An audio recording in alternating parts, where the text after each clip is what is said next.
Bismillahirrahmanirrahim. Dear student, today our topic is derivative or differentiation, lecture number 2.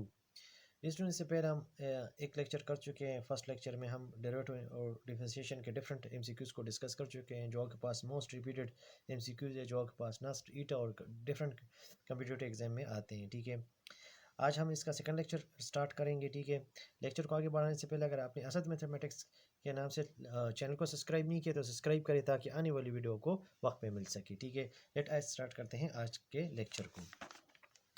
तो आज के lecture का जो फर्स्ट आपके पास एमसीक्यूज़ है वो आपके पास ये है कि D by D x of absolute of x, एक एब्सोल्यूट फंक्शन का अगर आप डेरिवेटिव फाइंड करना चाहते हो, जिस तरह सिंपल एब्सोल्यूट ऑफ एक्स आपके पास दिए है। ठीक है, इसका आपके पास डिफरेंट आपके पास नीचे ऑप्शन दिए गए हैं। ठीक है, ए बी सी डी में कौन सा आपके पास है, तो लेट आई इसको सॉल्व करते हैं। ठीक है, so D by D x of absolute of X, so आप D by D x of absolute X की वैल्यू लिख लें।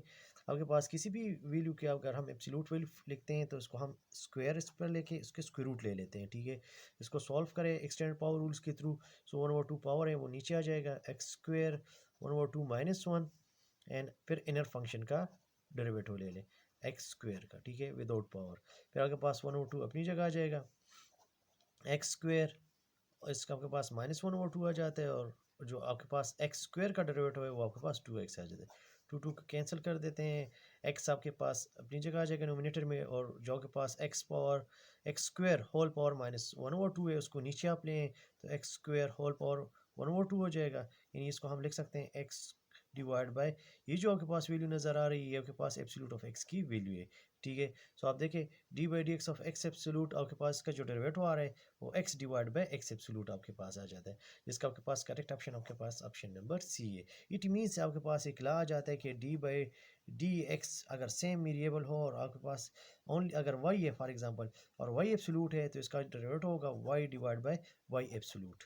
अगर आपके पास D by D Z of Z absolute अगर है आपके पास तो z divide by Z absolute इसका डेरिवेटिव होगा। ठीक है, तो इसको आप जहन में बिठा दें। ठीक है, नेक्स्ट एमसीक्यूज पे आगे बढ़ते हैं।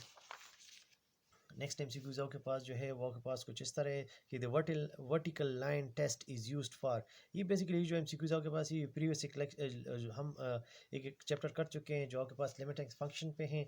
सो वहाँ भी इस एमसीक्यूज को डिस्कस करना चाहिए था, लेकिन चलिए यहाँ डिस्कस कर लेते हैं, क्योंकि बेसिकली आपके पास जो डेरिवेटिव है ये आपके पास बेस करता है आपके पास लिमिट्स पे। ठीक है, तो अगर बात जो वर्टिकल लाइन टेस्ट है ये किस लिए यूज़ किया जाता है, वन फंक्शन के लिए या फंक्शन के लिए यूज़ किया जाता है, या बायजेक्टिव फंक्शन के लिए यूज़ किया जाता है, या अनटू फंक्शन के लिए यूज़ किया जाता है। याद रखें जितने भी आपके पास किसी भी फंक्शन का कोई ग्राफ आपके पास दिया जाता है और आपसे ये पूछा जाता है कि आपके पास जो ग्राफ है ये आपके पास फंक्शन है या नहीं, तो उसके लिए हम क्या करते हैं, इस पर वर्टिकल लाइन टेस्ट यूज़ करते हैं। इस तरह वर्टिकल लाइन लगाते हैं, अगर इस वर्टिकल लाइन को सिंगल पॉइंट पर इंटरसेक्ट करता है तो जो ग्राफ आपके पास जिस भी फंक्शन का आपके पास ग्राफ है सो आपके पास फंक्शन कहलाता है। ठीक है, उसको हम फंक्शन कह सकते हैं।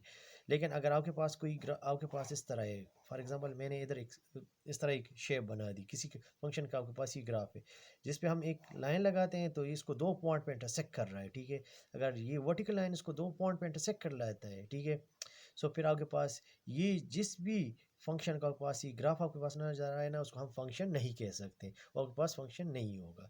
सो वर्टिकल लाइन टेस्ट को हम ओनली यूज़ करते हैं फंक्शन के लिए। ठीक है, अगर हम उसको चेक करना चाहते हैं कि वन फंक्शन है या नहीं तो फिर उसके लिए हम हॉरिजॉन्टल लाइन टेस्ट को यूज़ करते हैं। लेकिन यहाँ याद रखें कि vertical line test only use किया जाता है सिंपल फंक्शन को चेक करने के लिए। सो करेक्ट ऑप्शन आपके पास ऑप्शन नंबर बी है। नेक्स्ट एमसीक्यूज पे आगे बढ़ते हैं। नेक्स्ट एमसीक्यूज आपके पास है D by D x of log of sine to the base E. आपके पास यहाँ जो लॉग दिया गया है वो एक नेचुरल लॉग है। नेचुरल लॉग का आपके पास डेरिवेटिव आपने फाइंड करना है। आपको पता है कि नेचुरल लॉग को हम सिंपली ln लिखते हैं। ठीक है, लॉग ऑफ ई को सिंपली ln आप लिख सकते हैं। सो ln साइन एक्स का आपने डेरिवेटिव फाइंड करना है। सो ln का हम डेरिवेटिव किस तरह लेते हैं, ln के साथ जो भी वैल्यू मौजूद है उसको हम वन और फॉर्म में लिख लेते हैं। अगर वो सिंपल x नहीं होता सो हम इसका अगेन डेरिवेटिव लेते हैं D by D x of sine x. So आपके पास 1/sin x into sine X का जो डेरिवेटिव है वो काज एक्स आ जाता है। इट मीन्स कि cos x by sine x, cause x by sine x आपके पास इक्वल होता है कोटेंजेंट एक्स के। सो जो आपके पास जो करेक्ट ऑप्शन आपके पास आप आ रहा है ना वो करेक्ट ऑप्शन आपके पास ऑप्शन नंबर डी आ रहा है। नेक्स्ट एमसीक्यूज आपके पास जो है वो आपके पास है D by D x E power -3x आपके पास आ रहा है। ठीक है, सो आपके पास जो है D by D x of exponential function का डेरिवेटिव हमने फाइंड करना है। याद रखिए ई फंक्शन का जो डेरिवेटिव होता है वो वही आपके पास फंक्शन दोबारा आप लिख लें, लेकिन उसके पावर को चेक कर ले। अगर पावर सिंपल एक्स नहीं है तो उसका पावर का अगेन डेरिवेटिव ले, D by D x of -3x, क्योंकि अब इसका जो पावर है ना वो सिंपल एक्स नहीं है। तो ई पावर -3x, और फिर -3x का जो डेरिवेटिव है -3 कांस्टेंट है वो बाहर निकल जाएगा और x का डेरिवेटिव आपके पास 1 आ जाता है। सो इसका जो कंप्लीट डेरिवेटिव है -3 इंटू ई पावर -3x आपके पास आ जाता है। जो करेक्ट ऑप्शन आपके पास ऑप्शन नंबर ए आ रहा है। नेक्स्ट एमसीक्यूज पे आगे बढ़ते हैं। क्वेश्चन नंबर 5 आपके पास है, the ratio of y dy to dx, the ratio of, आपके पास जो एमसीक्यूज गिवन है थोड़ा सा और से आप इसको रीड करें। The ratio of d y to d x for x y equal to 2 is, आपके पास डिफरेंट ऑप्शन नीचे गिवन है, ठीक है। आपने रेशियो फाइंड करनी है डी वाई और टू डी एक्स का, इट मीन्स क्या आपने d Y by D x find करने है, d Y by D x को बेसिकली आपने फाइंड करना है, ठीक है। सो हम क्या आपके पास जो फंक्शन गिवन है वो एक्स वाई इक्वल टू 2 है, सो इसका डेरिवेटिव आप ले लें, d by D x of x y, both side पे लें d by D x of 2। So आपके पास यहाँ प्रोडक्ट रूल यूज़ हो जाएगा, ठीक है। फर्स्ट फंक्शन को छोड़ के सेकंड का derivative d Y by D x, फिर प्लस सेकंड को छोड़ के फर्स्ट का derivative d by D x of x, और ये जीरो हो जाएगा। याद रखिए प्रोडक्ट रूल का आपके पास जो यूज़ होता है, फर्स्ट फंक्शन को छोड़ के सेकंड का डेरिवेटिव, फिर प्लस, फिर सेकंड को छोड़ के फर्स्ट का डेरिवेटिव, और इक्वल टू जीरो, आपके पास जो 2 का डेरिवेटिव है वो आपके पास जीरो हो जाता है। फिर नेक्स्ट आपके पास एक्स अपनी जगह, यहाँ d Y by D x आपके पास आ जाएगा, प्लस वाई, और एक्स का जो डेरिवेटिव है वो आपके पास 1 आ जाता है। इसको सेट पे शिफ्ट कर दें, x d Y by D x, जब वाई सेट पे जाएगा तो माइनस वाई हो जाएगा, एक्स को डिवीजन में ले जाएं, d Y by D x का जो रिजल्ट है वो माइनस वाई बाई एक्स आपके पास आ जाता है। जो करेक्ट ऑप्शन आपके पास ऑप्शन नंबर सी आ रहा है। नेक्स्ट एमसीक्यूज पे आगे बढ़ते हैं। Derivative of X power E, X power E का आपने डेरिवेटिव फाइंड करना है, इज डिफरेंट आपके पास ऑप्शंस गिवन है, ठीक है। इसको सॉल्व करें तो करेक्ट ऑप्शन को फिर आप ढूंढ लें। याद रखें आपके पास जो पावर रूल है ना, पावर रूल हम तब यूज़ करते हैं जब बेस में आपके पास वेरिएबल हो और पावर में कांस्टेंट हो। यहाँ भी बेस में वेरिएबल है, पावर में कांस्टेंट है, ई आपके पास एक स्पेशल कांस्टेंट है जो एक इरेशनल नंबर आपके पास है। सो आप इस पे पावर रूल यूज़ करेंगे, D by D x of E, D by D x of X power E. So power rule के मुताबिक आपके पास जो है पावर नीचे आ जाता है और पावर से 1 सब्ट्रैक्ट हो जाता है। सो ये आपके पास इसका डेरिवेटिव आता है। सो जो करेक्ट ऑप्शन आपके पास आ रहा है ना वो ऑप्शन नंबर बी आ रहा है। नेक्स्ट एमसीक्यूज पे आगे बढ़ते हैं। नेक्स्ट एमसीक्यूज आपके पास है D by D x of cos alpha into sine 45 degree. अब आप देखिए आपके पास जो डेरिवेटिव लिया गया है ना, d by D x of cos alpha into sine 45 degree, तो दोनों फंक्शन आपके पास प्रोडक्ट फॉर्म में आ रहे हैं, दोनों कांस्टेंट फंक्शन है। और आपको पता है कि कांस्टेंट फंक्शन का डेरिवेटिव हमेशा आपके पास क्या होता है, जीरो होता है। आपने इसको और से चेक करना होगा कि आपके पास जो फंक्शन यूज़ हो रहा है इस फंक्शन का जो आपके पास एंगल है ना, ये आपके पास वेरिएबल इसमें यूज़ हो रहे हैं, यानी अगर वेरिएबल नहीं है कांस्टेंट है, जहाँ यहाँ भी देख ले, यहाँ दोनों में आपके पास कांस्टेंट एंगल्स यूज़ हो रहे हैं, सो ये फंक्शन कांस्टेंट बन जाता है, जिसकी वजह से इसका जो डेरिवेटिव होगा ना आपके पास जीरो आएगा। तो यहाँ आपके पास जो करेक्ट ऑप्शन आपके पास आ रहा है ना ऑप्शन नंबर बी आ रहा है। नेक्स्ट एमसीक्यूज आपके पास जो है, if y equal to sine a by cotangent x then d Y by D x, आपके पास इसका रिजल्ट क्या होगा। आपके पास जो फंक्शन दिया गया है ना वो फंक्शन आपके पास जो है y equal to sine a, denominator में आपके पास जो कोटेंजेंट एक्स के एक्स है इसको हम टेंजेंट एक्स नोमिनेटर में लिख सकते हैं, मतलब 1 ओवर कोटेंजेंट एक्स आपके पास टेंजेंट एक्स की इक्वल होता है। अब इसका डेरिवेटिव लें, d Y by D x, sine a constant है ये बाहर निकल जाएगा और इस पे डेरिवेटिव अप्लाई हो जाएगा टेंजेंट एक्स पे। जब टेंजेंट एक्स पे डेरिवेटिव, टेंजेंट एक्स का जो डेरिवेटिव होता है वो सीकन स्क्वायर एक्स आपके पास होता है।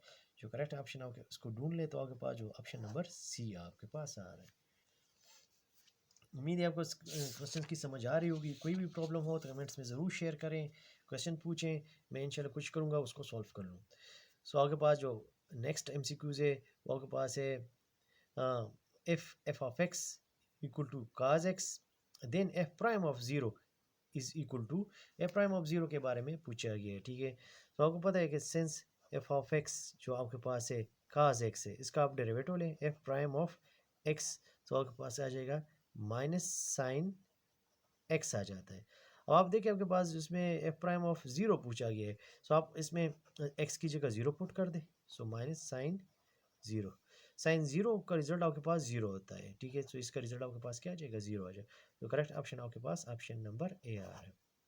डियर स्टूडेंट, अगर आपने अभी तक चैनल को सब्सक्राइब नहीं किया तो सब्सक्राइब करें ताकि आने वाली वीडियो को वाकई मिल सके।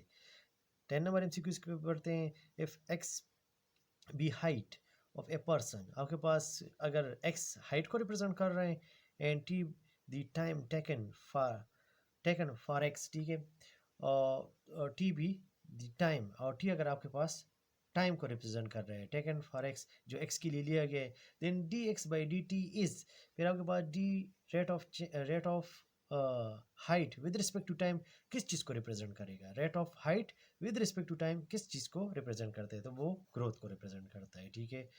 याद रखिए आपके पास जो वेलोसिटी होता है ना, बेसिकली वेलोसिटी आपके पास D S by D T होता है। Rate of displacement with respect to time आपके पास होता है।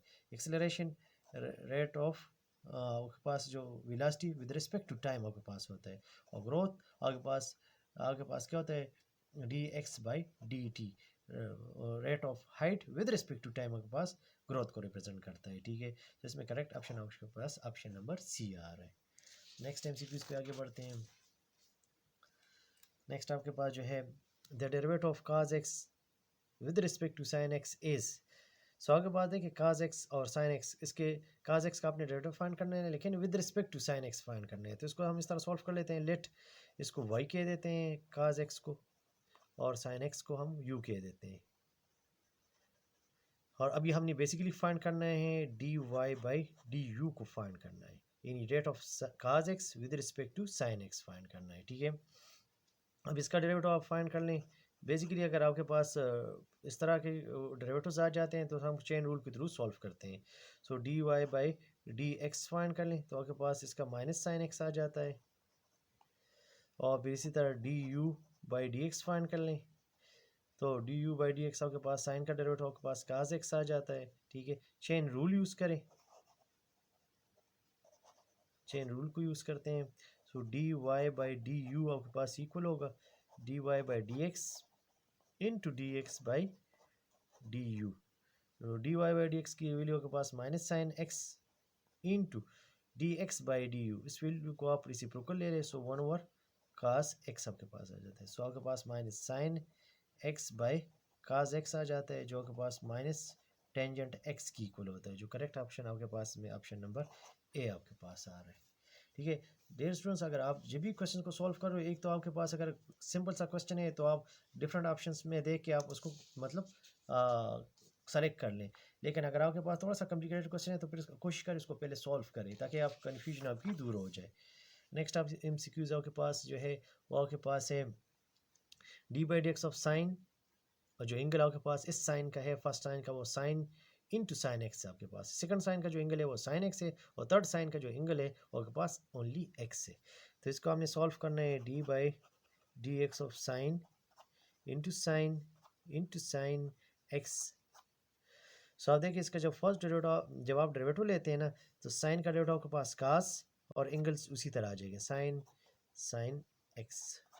अब देखिए आपने इसका साइन का डेरिवेटिव लिया तो काज आ गया, ठीक है, और ये उसका एंगल आपके पास आ गया, लेकिन एंगल सिंपल एक्स नहीं है तो इस एंगल का gain, so D by D x of sine into sine x, और फिर ये अपनी जगह जाए कास साइन एक्स, और फिर साइन का डेरिवेटिव आपके पास कास साइन एक्स आ जाएगा। अब देखिए आपके पास ये इसका जो डेरिवेटिव होता वो साइन का तो काज आ गया, अब आपके पास एंगल वो अपनी जगह आ गया, एंगल फिर सिंपल एक्स नहीं है तो इसका again derivative d by D x of sine x. अब आपके पास काज साइन एक्स, फिर कास साइन एक्स, और फिर इसका इस साइन का जो डेरिवेटिव आप लेते हो तो काज एक्स आ जाएगा। अब अगेन हम डेरिवेटिव अगर लेंगे भी तो एक्स का डेरिवेटिव आपके पास 1 आ जाता है, तो इसका आपके पास कंप्लीट डेरिवेटिव आ जाता है, ठीक है। इसमें आप देखें आपके पास जो करेक्ट ऑप्शन आपके पास आ रहे हैं ना वो ऑप्शन नंबर डी आपके पास आ रहे हैं, सो ऑप्शन डी इसका करेक्ट ऑप्शन है। इससे आपके पास ये लेक्चर ख़त्म हो जाता है, ठीक है। अगर आपको ये वीडियो अच्छी लगे तो लाइक एंड शेयर ज़रूर करें। चैनल को सब्सक्राइब नहीं किया तो अभी तक अगर आपने चैनल को सब्सक्राइब नहीं किया तो सब्सक्राइब करें ताकि आने वाली वीडियो को वक्त पे मिल सके।